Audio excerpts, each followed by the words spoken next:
सभी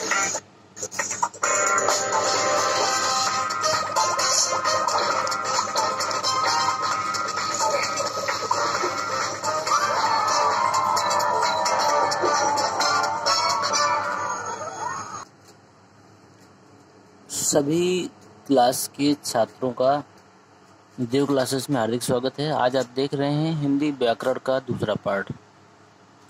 हिंदी व्याकरण के जितने भी पार्ट हम प्रोवाइड करेंगे उसको कक्षा 9 से लेकर 12वीं तक के सभी छात्र देखकर पूरा बेनिफिट ले सकते हैं। और इसके अतिरिक्त जितने भी कॉम्पिटिटिव एग्जाम में बैठने वाले विद्यार्थी हैं, जैसे सीटेट हो गया, यूपी टेट हो गया और अन्य एग्जाम भी हैं जिसमें हिंदी से संबंधित प्रश्न पूछे जाते हैं, वो छात्र भी इस वीडियो का पूरा बेनिफिट ले सकते हैं। अर्थात इस वीडियो को अधिक से अधिक लोगों तक शेयर करें ताकि इसका बेनिफिट ज़्यादा से ज़्यादा लोगों को मिल सके और हमारी ऑनलाइन क्लासेस का जो भी हमारा मोटो है वो हमारा पूरा हो। चलते हैं आज के दूसरे पार्ट में। ये सारी चीज़ें आप देख चुके थे पहले पार्ट में।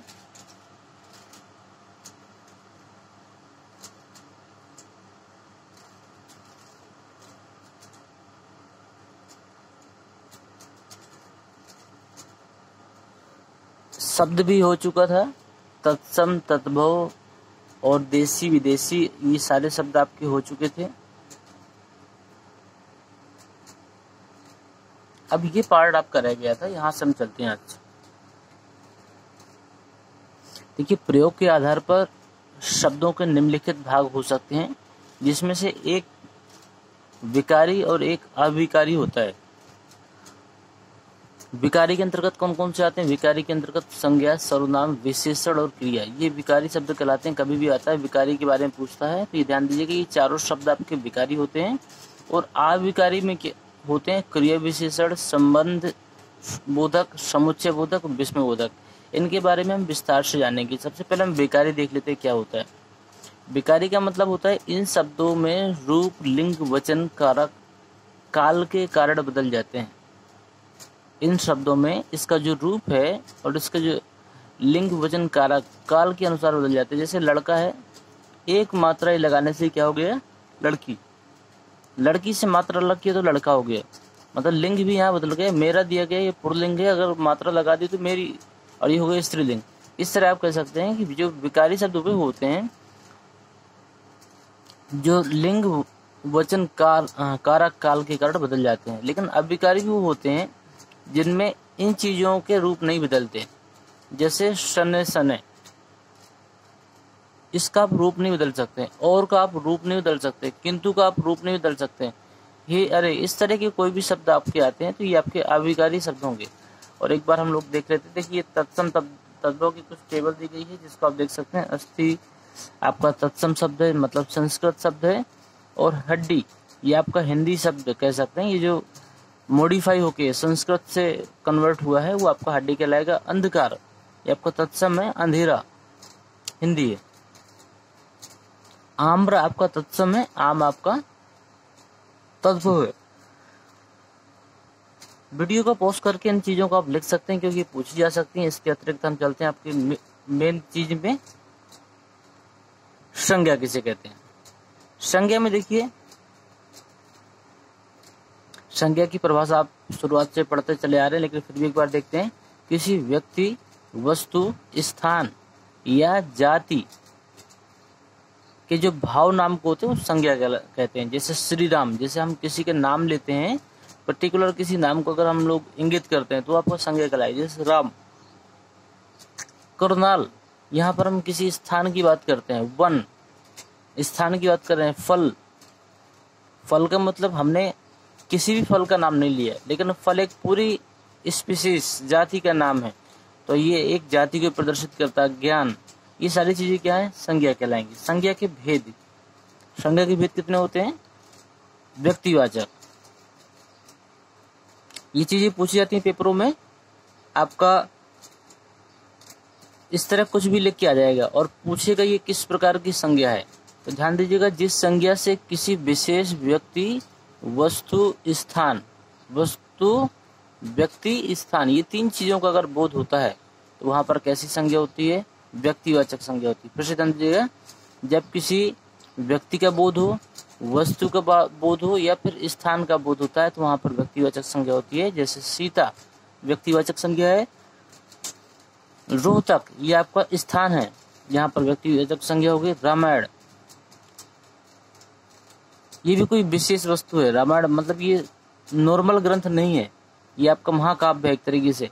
गंगा विशेष, यमुना विशेष चीज है, इस तरह ये सब क्या होंगी व्यक्तिवाचक संज्ञा कहलाएंगे। जातिवाचक क्या होती है, जाति में क्या होता है पूरी ग्रुप की बात होती है, पूरी जाति की बात होती है। जैसे जिस संख्या में किसी जाति या वर्ग विशेष का बोध हो, जिस संख्या में किसी जाति, इसमें पूरी जाति का बोध होगा। जैसे यदि हमने कह दिया पुरुष, पुरुष का मतलब हमने किसी एक व्यक्ति की बात नहीं की, इसमें पूरी पुरुष जाति का बोध होता है। राम, श्याम, नीरज, पवन, मंगल, सुरेश, जितने भी पुरुष हैं उन सब का बोध होता है सिर्फ पुरुष नाम से, तो यहाँ पर जातिवाचक होगी। छात्र हमने कह दिया, उस छात्र में हमने न लड़कों का नाम लिया न लड़कियों का नाम लिया, इसमें पूरी जाति का बोध होता है। नारी पूरी औरत जाति का बोध होता है, नारी जाति का बोध होता है। गौ पूरी गायों का बोध होता है, वो चाहे किसी भी वैरायटी की हो। ब्राह्मण पूरे वंश का बोध होता है। वृक्ष, वृक्ष में छोटे बड़े हर प्रकार के वृक्ष होते हैं, फूलदार फलदार, पूरी जाति का बोध होता है। नदी, नदी हमने यहाँ पर गंगा नदी का नाम नहीं लिया, यमुना नदी का नाम नहीं लिया, हमने नदी का मतलब सारी नदियों के बारे में बात की, यहाँ पे जातिवाचक। राजा, राजा एक जातिवाचक है।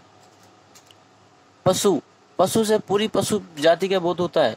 मित्र, मित्र से पूरे मित्रों का बोध होता है, उसमें कितने मित्र शामिल है कुछ पता नहीं है।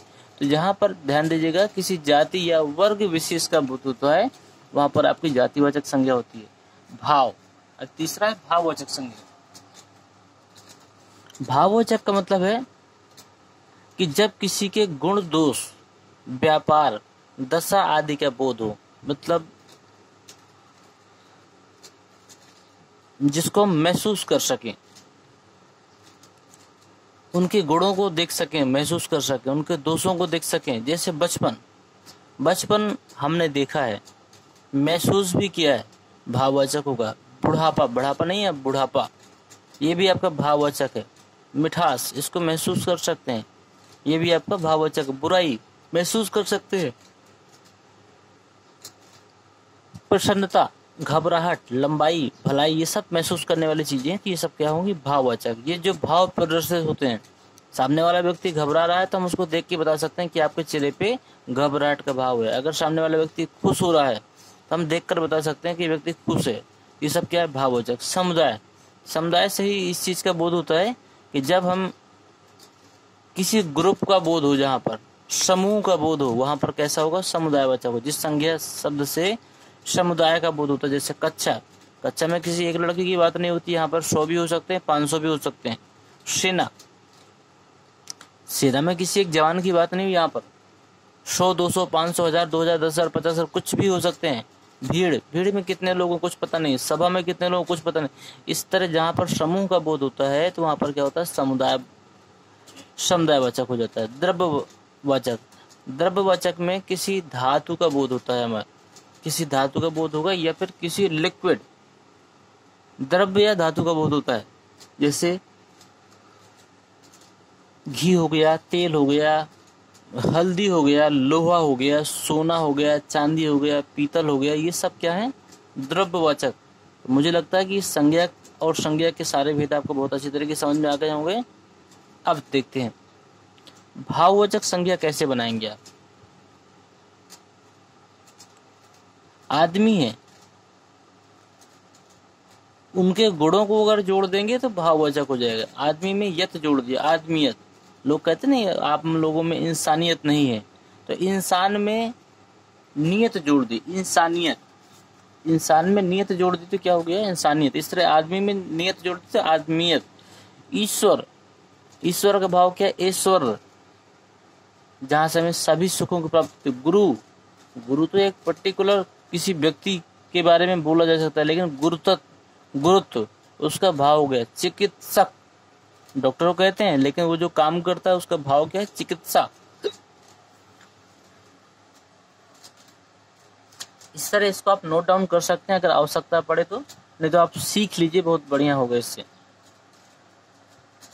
संज्ञा के विकार कौन कौन से होते हैं? संज्ञा के विकार एक लिंग हो गया, वचन हो गया, कारक हो गया। लिंग किसे कहते हैं?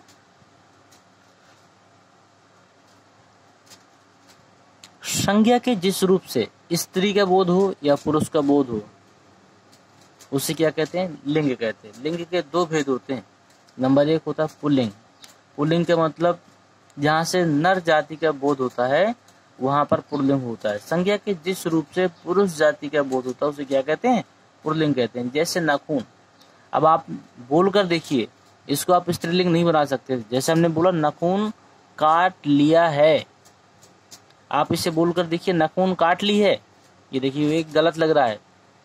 यहाँ पर कान, कान ये आपका पुल्लिंग है। झुमका ये आपका पुल्लिंग है।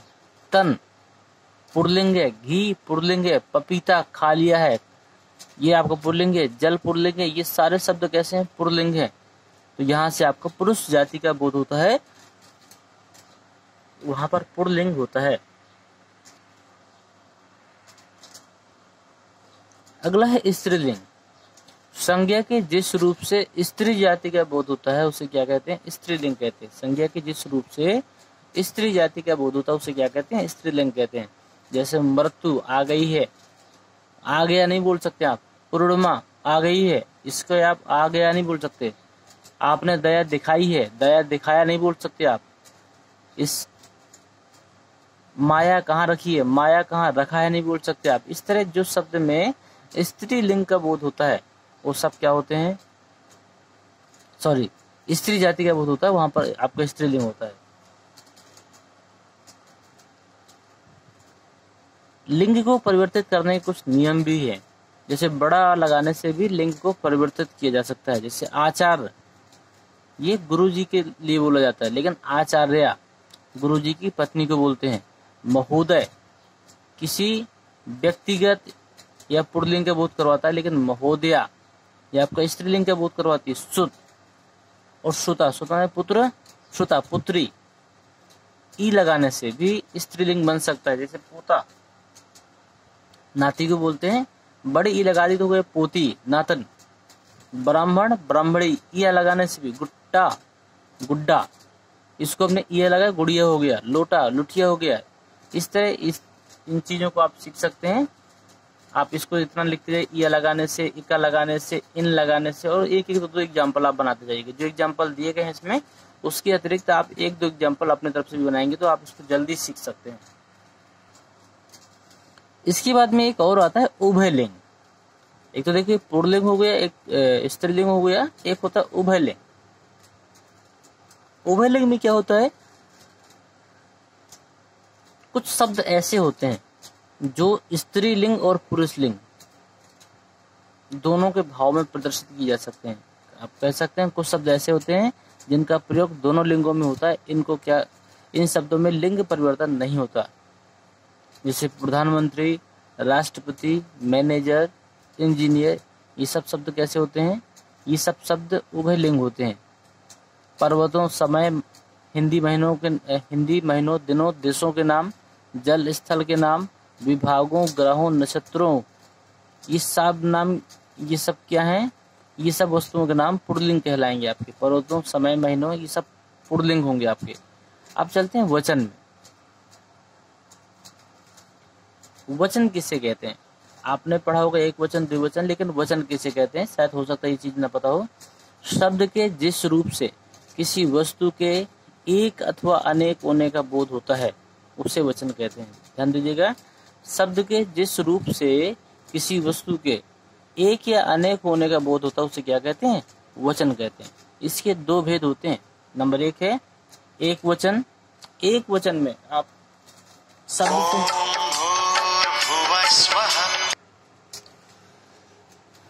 इसके भेद भी हैं कुछ वचन के। इसमें एक वचन और पहले द्विवचन और बहुवचन भी बोला करते थे, लेकिन अब सिर्फ दो ही रूप यूज में आते हैं, या तो एक वचन होगा या तो वो बहुवचन होगा। एक वचन में क्या होता है? शब्द के जिस रूप में सिर्फ एक व्यक्ति या वस्तु का बोध होता है उसे एक वचन कहते हैं। ध्यान दीजिएगा, जहां पर भी सिर्फ एक वस्तु या फिर एक व्यक्ति का बोध होता है वहां पर एक वचन होता है। जैसे हमने बोला लड़का, तो बोलते साथ ही आपको समझ में आ जाएगा यहाँ पर सिर्फ एक लड़के की बात हो रही है। पुस्तक, पुस्तक मतलब एक पुस्तक ही होगी। कलम मतलब एक कलम ही होगी।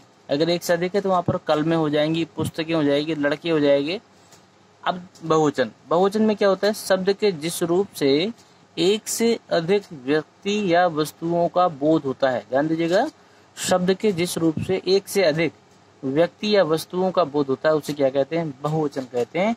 जैसे लड़के हो गए, पुस्तकें हो गए, कलमें इत्यादि सब हो गए।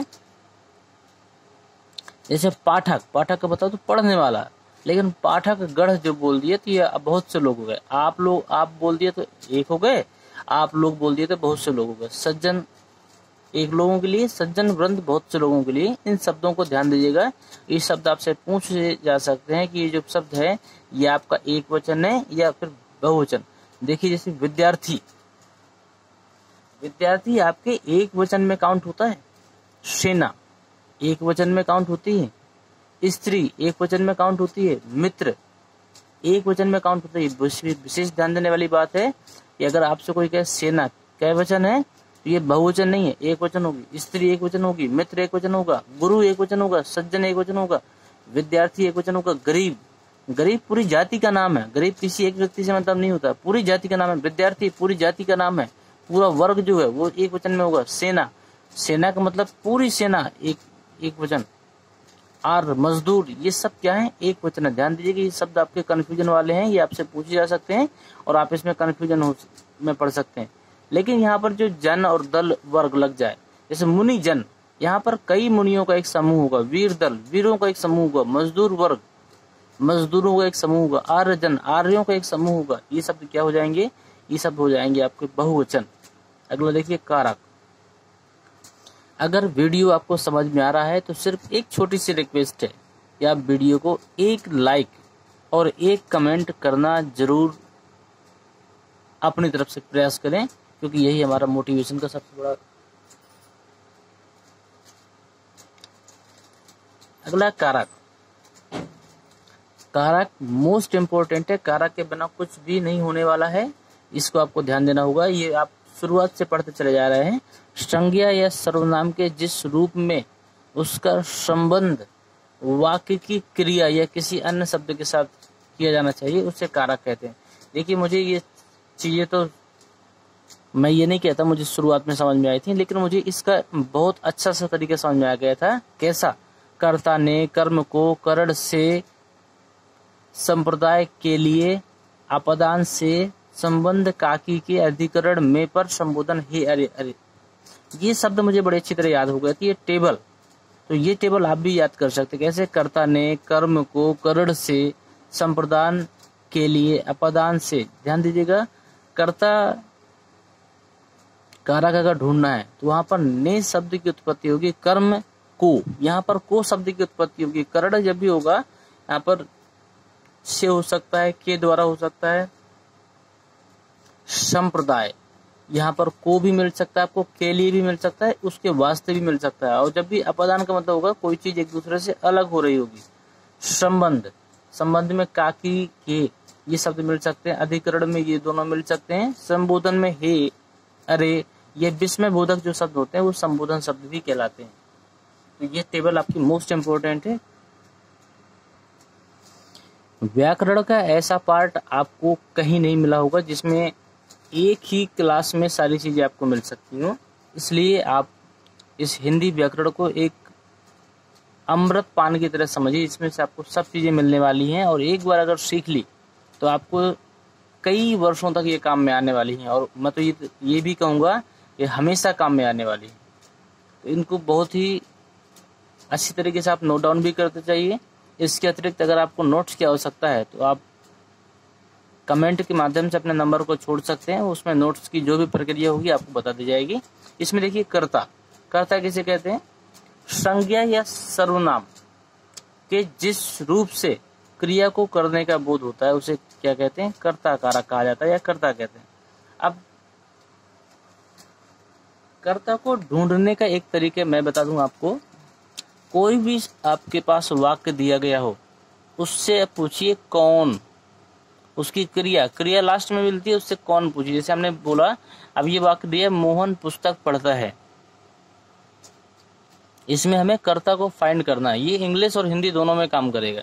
आप इसकी क्रिया से पूछिए कौन, कौन पढ़ता है, उत्तर ऑटोमेटिक निकल कर आएगा। कौन पढ़ता है, मोहन, तो ये मोहन ही करता होगा। ठीक है, कौन पढ़ता है, मोहन पढ़ता है। तो कौन शब्द लगाने से जिस शब्द की उत्पत्ति होती है वो कर्ता कहलाते हैं, कर्ता कहलाता है।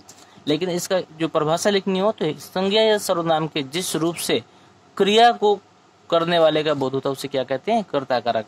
इससे कर्म में देखिए, संज्ञा या सर्वनाम के जिस रूप पर क्रिया के व्यापार का फल पड़ता है उसे कर्म कारक कहते हैं। जैसे हमने कहा श्याम पाठशाला जाता है, श्याम पाठ कौन जाता है, श्याम, तो श्याम तो हो गया कर्ता। अब हमें ढूंढना कर्म। कर्म को मतलब ये है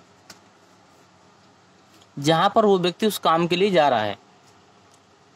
कहाँ जाता है, कौन जाता है, श्याम, तो श्याम तो कर्ता हो गया। कहाँ जाता है, पाठशाला, तो ये क्या हो जाएगा, कर्म। और क्रिया आपके लास्ट में दी गई है, जाता है। करण क्या होता है, करण कारक में मैं देखो सातों रूप बता रहा हूं जो आपने ऊपर अभी देखे थे। करण क्या होता है, आपने ऊपर देखा था कर्ता ने कर्म को क्रिया से, इस तरह का था कुछ। तो कर्ता देखिए यहाँ पर पहले में देखिए मोहन ने पुस्तक पढ़ी, किसने पुस्तक पढ़ी, मोहन ने पुस्तक पढ़ी, यहाँ पे कर्ता कारक हो जाएगा। कर्ता ने कर्म को, श्याम कहाँ गया, पाठशाला को गया, ये आपका कर्म कारक हो गया। करण में देखिए संज्ञा या सर्वनाम के जिस रूप से, संज्ञा या सर्वनाम के जिस रूप से कर्ता के काम करने की साधन का बोध होता है। मतलब जैसे राम है, राम ने रावण को तो मारा, बाली को भी मारा, लेकिन किससे मारा, तो ध्यान दीजिएगा कर्ता या सर्वनाम के जिस रूप से, जिस रूप से कर्ता के काम करने के साधन का बोध होता है उसे क्या कहते हैं, करण कारक कहते हैं। जैसे राम ने बाण से बाली को मारा, राम ने बाली को तो मारा लेकिन किससे मारा, बाण से, तो यहाँ पर कोई चीज इनके पास छुपी हुई है, बाण से मारा, तो ये क्या हो जाएगा, करण कारक। संप्रदान, देखिए संज्ञा या सर्वनाम के जिस रूप के लिए क्रिया की जाए उसे क्या कहते हैं, संप्रदान कारक कहा जाता है। जैसे अध्यापक विद्यार्थियों के लिए पुस्तक लाया। अपादान में क्या होता है, अपादान ये मैं आपको अगले पार्ट में बताऊंगा क्योंकि वीडियो इससे लंबा होगा तो कट सकता है। तो अपादान कारक से हम आपको अगले पार्ट में बताएंगे। तो ये दूसरा पार्ट यहीं समाप्त होता है। अगर आपको वीडियो पसंद आई तो आप लाइक करिए, सब्सक्राइब करिए चैनल को और सभी दोस्तों को शेयर करिए। धन्यवाद।